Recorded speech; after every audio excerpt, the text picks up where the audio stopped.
Hey moms, it's Laura Ollinger. Welcome to the Positively Healthy Mom podcast.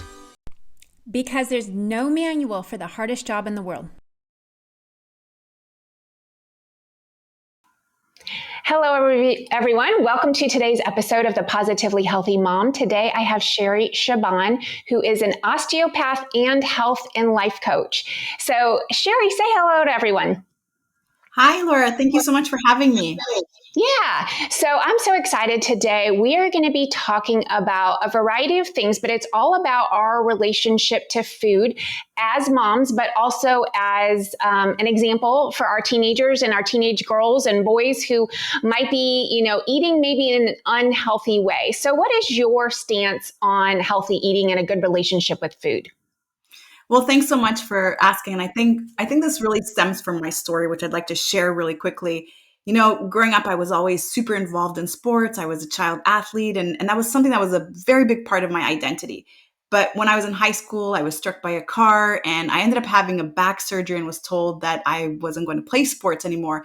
And for a very long time, I listened to that advice and found myself just going down this really big rabbit hole of types of habits that really did not serve me. The type of habits that basically we tell our kids that we don't want them to do. Well, I was doing all these things.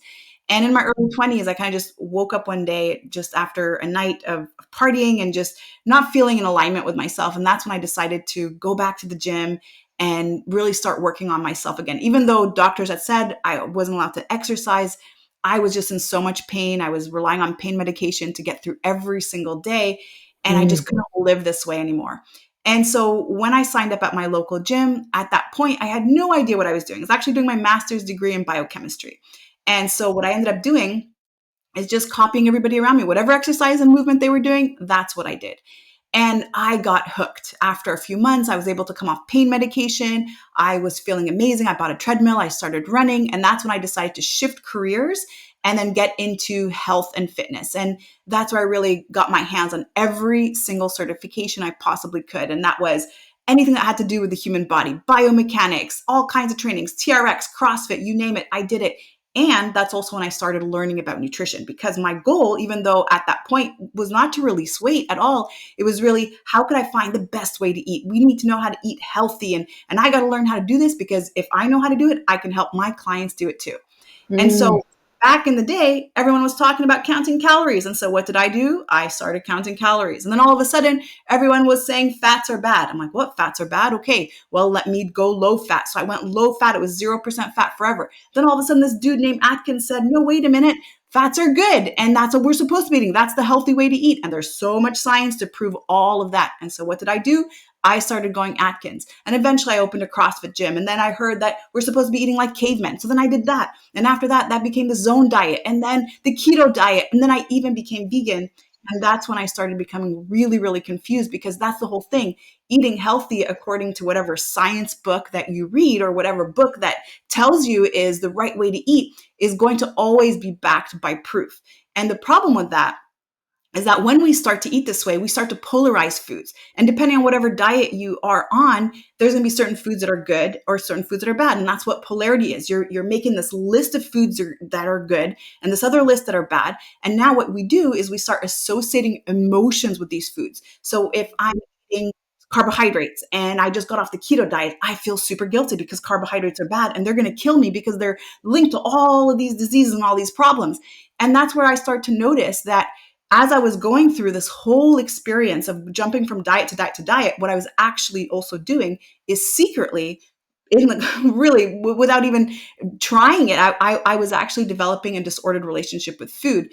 And I started to experience binge eating. And what I realized is that a lot of clients too that I was working with, those who were struggling with their weight the longest, or who were dieting for the longest time, were also struggling with food. So even though you put them on a meal plan and they would release weight after, say, 6 weeks, you notice that then they would also start to get a little bit out of control around food, because that cheat night suddenly becomes a cheat weekend.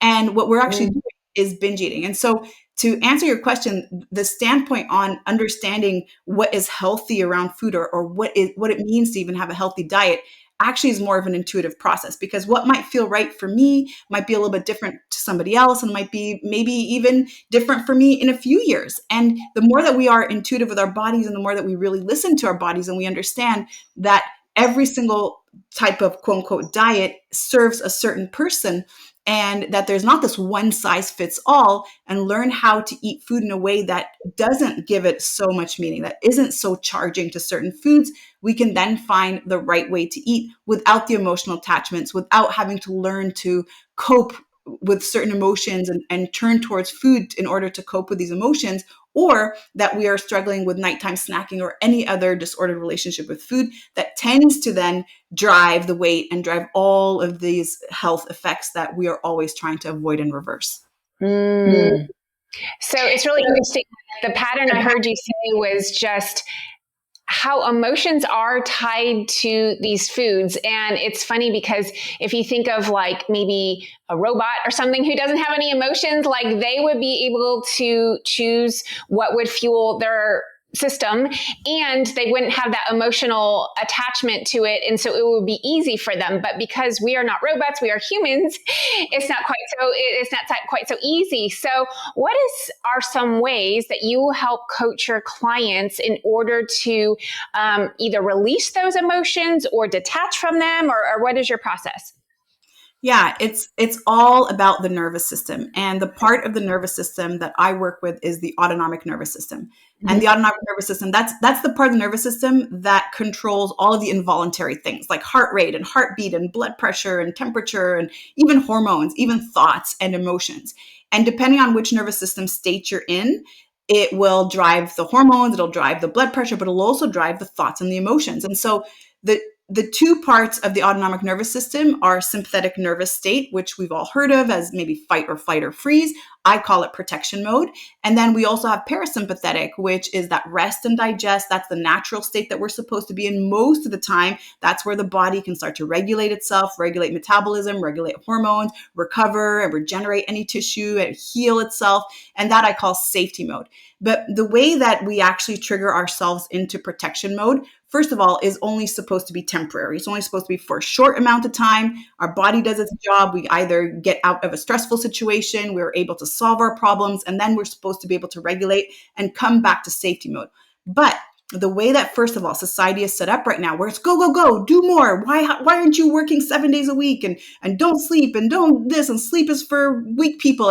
And the way that we've actually started to believe all this. And then even when we notice how our kids, for example, are also living this lifestyle. I've got 2 teenage girls myself, and they start school very early in the morning. At the end of the day, they go to sports, and then they come back and do homework. And then on the weekends, they've got other sports and activities, and it is nonstop. And we're also conditioning them to the go, go, go. So that's one way that we kick in protection mode. But other ways also could be from trauma. And trauma could be, of course, sexual, or it could be physical, or it could be emotional. It could be living with someone who's narcissistic. You're in that type of toxic environment all the time, constantly triggering protection mode, constantly in that need to survive, to protect, to do something to save yourself. And then, of course, another form of trauma that we don't oftentimes talk about is food scarcity. Food scarcity is actually a form of trauma. Food scarcity could be real. So as in, I grew up, mom could barely put food on the table. I went to bed hungry often. Or it could also be imposed food scarcity, which I call diet. Dieting is an imposed food scarcity. When we restrict ourselves, we again turn on that nervous system response. That's why, Laura, we're so afraid of food, and we're so afraid of gaining weight, and we're so afraid of getting big, and we're so afraid of how we look, and we shame ourselves and we hate ourselves through that process. That is another way that we actually kick in that nervous system state.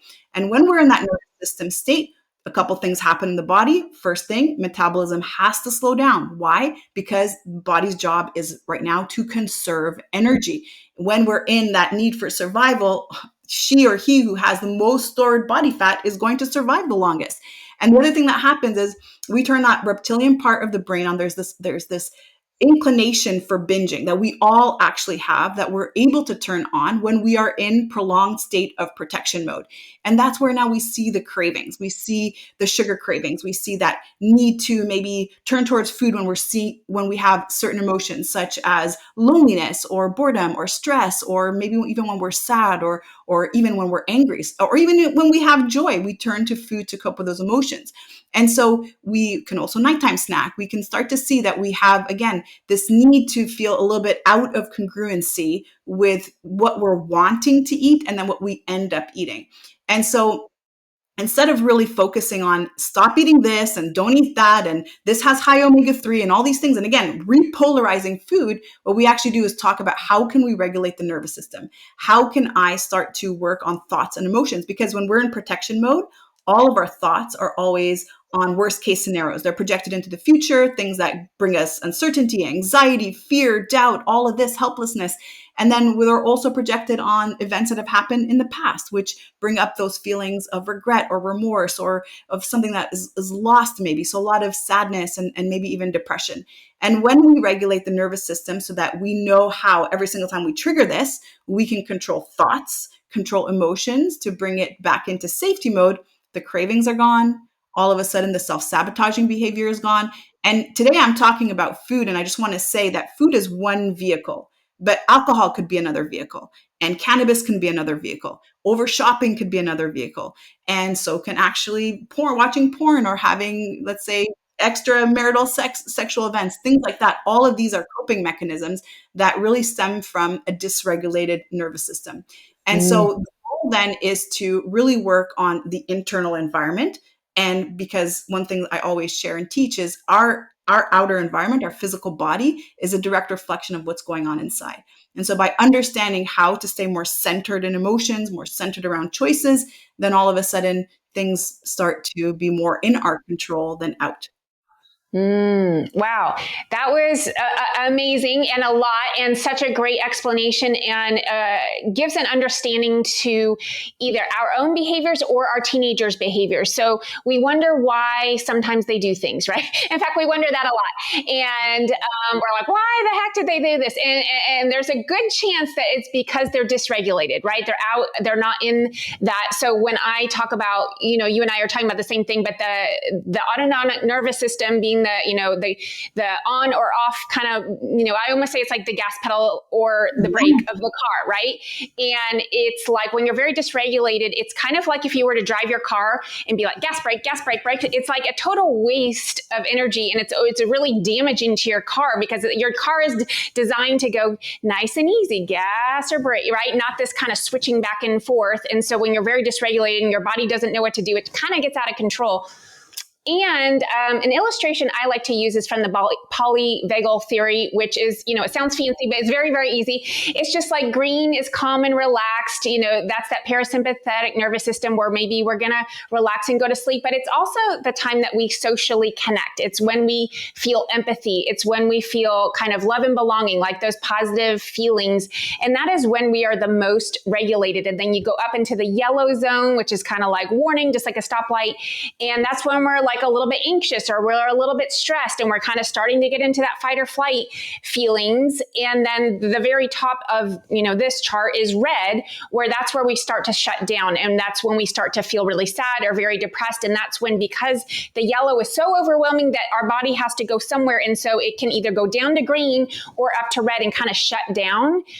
And so what I'm picturing here when you describe this dysregulated state and the sympathetic nervous system being like really amped up is, sorry, my dog is moving the camera, is the yellow is just kind of like, but on overdrive, right? That anxious, overwhelmed state. And we don't know how to get ourselves back down into the green.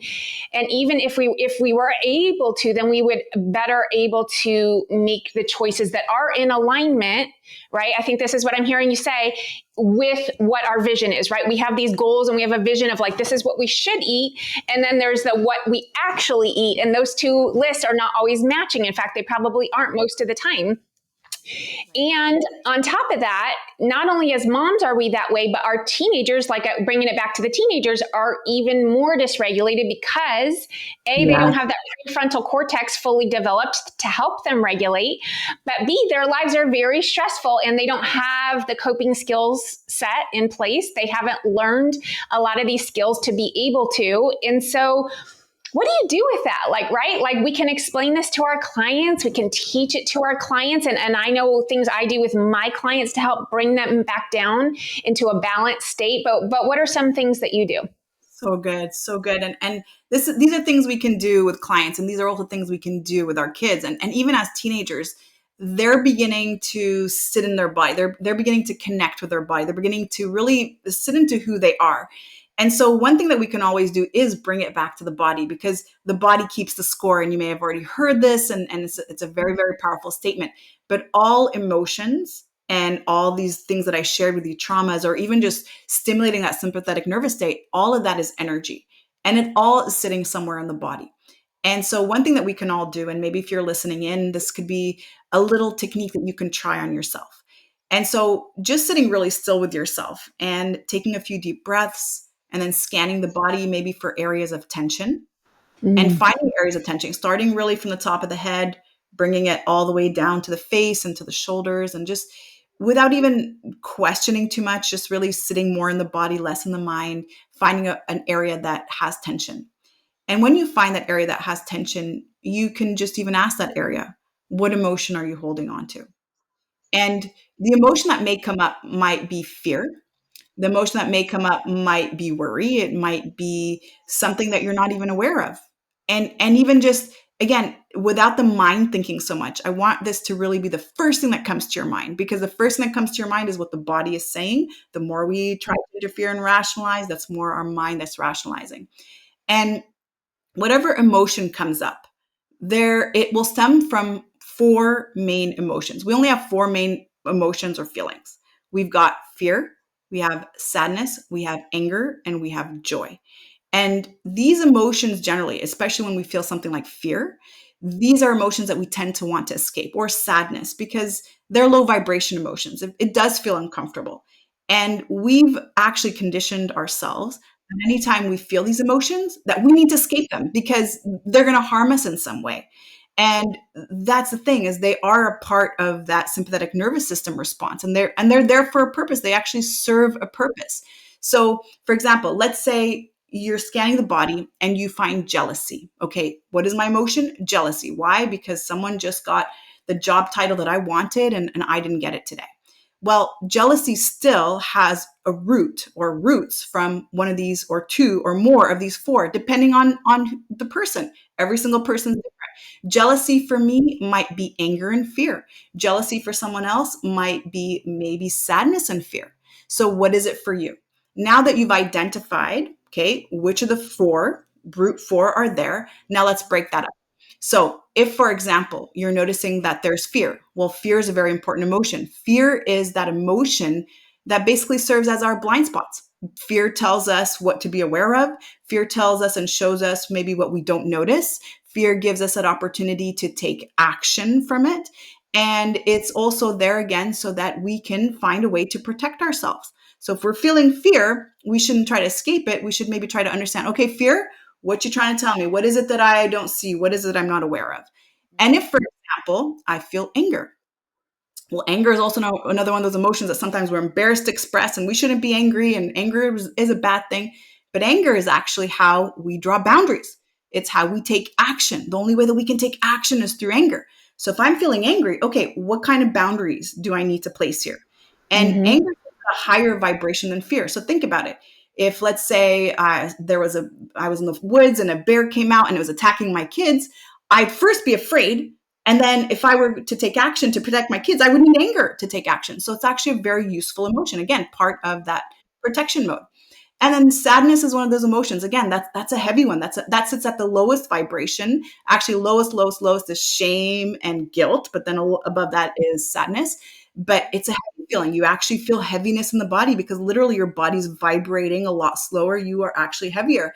And sadness is an important emotion. Sadness shows you that there's something coming to an end and something else is beginning. And that's the law of the universe, that something will end and something else will begin. So that's your opportunity to also reflect on, well, what's going on in my life that's making me sad right now? What is ending and what is start and what is beginning? And joy is another important one, because a lot of us eat when we have joy, or a lot of us maybe tend to turn towards certain substances when we have joy. So what is it? actually we're trying to escape from that feeling of joy. And sometimes what could be behind that is that feeling of not enoughness or not deservingness, because we have joy and maybe we're feeling a little bit even guilty that we have a particular sense of joy when maybe someone else is suffering around us. So by allowing yourself just to get curious and really feeling it through your body and starting to breathe into that, you're already going to notice that things are starting to shift. But what we tend to do instead, Laura, is we tend to feel this emotion. There's a trigger. I need a glass of wine. There's a trigger. I need to eat. I need a cookie. And so we don't even give ourselves that opportunity. And so we learn to just condition ourselves and download that pattern. Every time I feel fear, or every time I feel worry, or every time I feel this, I'm going to turn to that. And without actually trying to understand that these emotions are there, they're serving a purpose, and they are getting us to really take action in some way. Now, what we can do also, especially, and it's never, ever, ever too late, even if you never maybe held space for your kids growing up and had them express their emotions, or even for yourself, if you grew up in an environment where, let's say, emotions weren't validated, that every time you felt a particular emotion, have a cookie, or if something great happened, have a cookie, and you didn't have that connection with being able to express your emotion, it's never too late. And this is something that you can teach your kids. It's okay to be angry. It's okay to have fear. It's okay to have joy. It's okay to have sadness. And these are not emotions that we need to numb.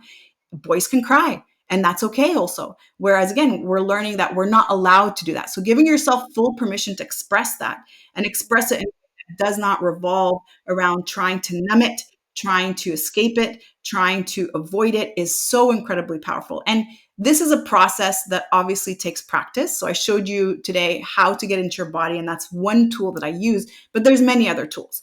But Yeah. it's a process, and it could be a hit and miss. So as you get started, don't get frustrated with yourself. Have a lot of grace, because these have been patterns you've been probably playing out for years and years and years, if not decades. And so allow yourself to get into that. And you'll start to notice that there are certain emotions, once you break them up into those 4 that I shared, that will drive you to a certain behavior. So it might always be fear for you. And it could also stem from your childhood. So again, connecting with the body, trying to remember, okay, when was the first time I felt that? What was the circumstance? Well, I was an 8-year-old girl. So this belief system came from an 8-year-old girl. It was the 8-year-old part of me. And now we can start doing some inner child work also around that, just to really start to explore what meanings did I get that? What does that 8-year-old girl need to help her maybe change that memory, or to give her exactly what is missing in that moment. Wow. That was so powerful, just what you described, because you're right. I think we do feel uncomfortable with uncomfortable emotions, and we suppress them or we push them away. And we have a hard time, just as humans, tolerating these uncomfortable things. And even the joy one, I thought that was so great that you said that, because it's true. That's what people, do self-sabotage when they feel joyful, or, they have a fear of success. That's some things that I deal with certain clients. And so, yeah, just giving those pieces space and allow them to process and feel them and kind of accept them instead of resist them. So I want to turn the conversation into a different direction before we wind down. Everybody's talking about the injectables for weight loss, the semaglutides, and I don't know all the proper terms for them, but it's a big thing. It's going on. I know a lot of people that are doing it, and I know a lot of people that have lost a lot of weight. They look amazing. What are your thoughts about that?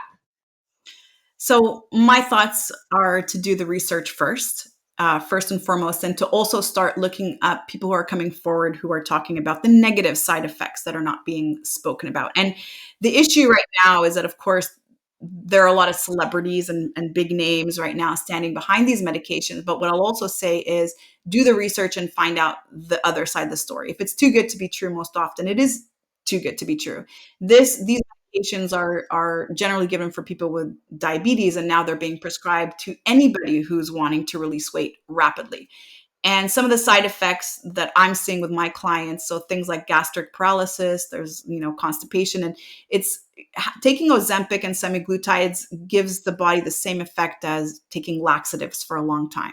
So if you know the effects of what happens when you take laxatives for a long time, you then lose the ability to have that natural, smooth muscle contraction of the colon so that you can eliminate. And so taking Ozempic gives you the exact same effects. It also starts to tamper with the body's natural ability to regulate its insulin and its glucose metabolism. And Mm. what I always tend to see is that people are successful while they're on these medications. And of course, the idea is to continue to be on them. There's other side effects that include vomiting and diarrhea, and vomiting, violent vomiting, like not just feeling sick, but actually like, uncontrollable. And so a lot of side effects, and a lot of experts also are coming forward to talk about it. But basically, when you take Ozempic, you do release weight, yes. And the majority of that weight loss that you actually tend to experience is muscle mass. And so what we end up seeing is anyone who comes off this medication regains that weight back. And so you have to learn how to make certain shifts in your life first, in my opinion, and before you take any other medication that's going to assist you to do that. If you haven't done that yet, if you have not done that yet, what I would recommend is start there. There's so many ways that you can shift certain habits around your nutrition. And I'm anti-diet, and when I say this, it's really habits around maybe when you're eating, or bringing in certain habits before removing in other habits. But there's certain things that you can do around your nutrition and around your movement that could fit your lifestyle, that can be sustainable for you, and that can give you the result that you want. But it's our society now has, and just kind of what we're talking about with the nervous system, it has a focus on instant gratification and an instant reward. It's an instant reward. I want to do this, and I want to be finished in a month, and I want to see results yesterday. And we're no longer patient around how to actually continue to put in that work to see that long-term effect. But again, do the research, and don't take my word for it. There's so much stuff out there right now. So many people also advocating against this right now. And just be mindful. Again, if it's too good to be true, it's too good to be true. And there's always that rule when it comes to releasing weight. The faster it's off, the faster it comes back. So if you've made lifestyle changes that over a few months you're now starting to see the effect of, well, those are permanent. But if you make certain changes around your diet that have given you instant and fast results very, very quickly, then it's just as fast to come back to. Yeah, that's wow. Yeah, that's great. The other part that, I'm not sure a lot of people are putting a lot of focus or energy into, what I think of is the brain health. So, exercise. I don't know if you're familiar with Dr. Daniel Amen. I'm certified through him, and he's a big, very well-known psychiatrist who does brain scans, and he talks about how exercise is the WD-40 of the brain, for the brain. So you're really keeping your brain healthy, and when you exercise, and when you don't exercise, your brain actually loses mass, and it loses lots of things, and it doesn't have what it needs to really be, a lot of us moms at some point have had brain fog. A lot of times it's like either after we've had the babies, or we're really stressed out and we're really tired, or at any point, we've all kind of had it at one point or another. And in order to eliminate brain fog, to have great brain function, to have healthy thoughts and feelings like we're talking about, in order to have that prefrontal cortex, everything working properly, we need the good diet, we need the good exercise, we need the good stress management, we need good sleep. Like, all those modifiable lifestyle factors are not just about weight and looks and appearance, but it's actually about you being your best self. Being able to think clearly is like, I can't think of anything I wouldn't want to give up more, like my ability to think clearly. So good. Yeah. So well said. 100%. Yeah.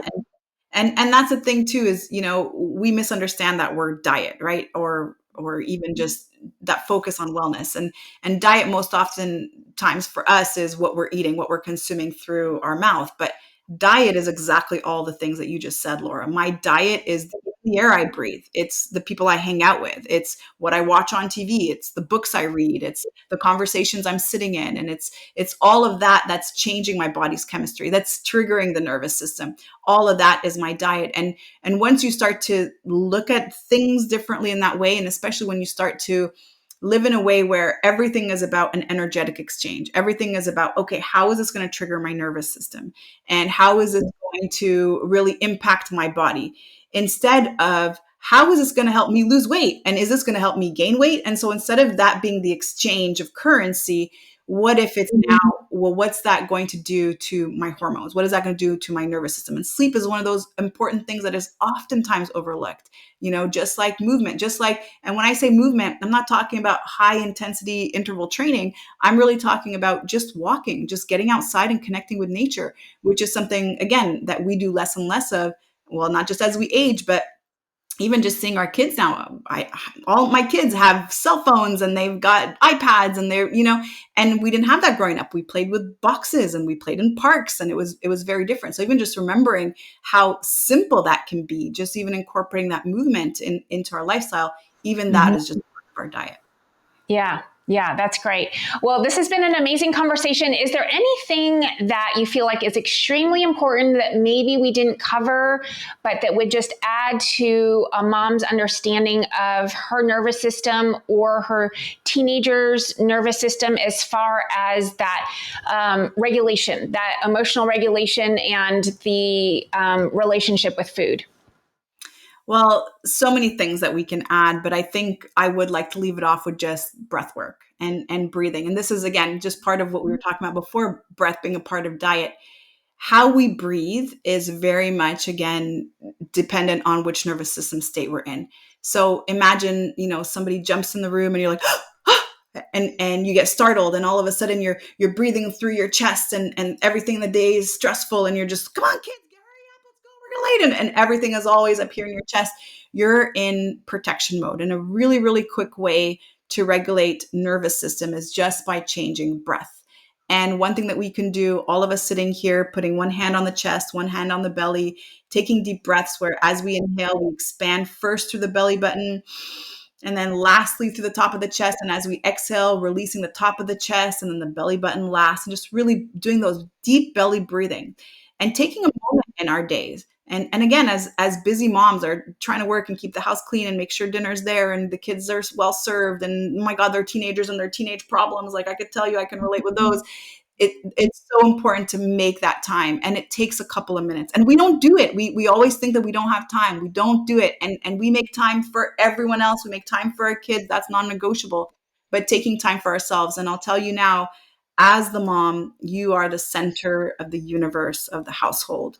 And if you are regulated, and if you are calm, and if you are taking care of you and filling your own cup first and putting that oxygen mask on first, like they always say, you're going to impact your kids in the most positive way. Sometimes we think we have to do things for them so that they're good, but it's actually the opposite. We have to do things for us so that they're good.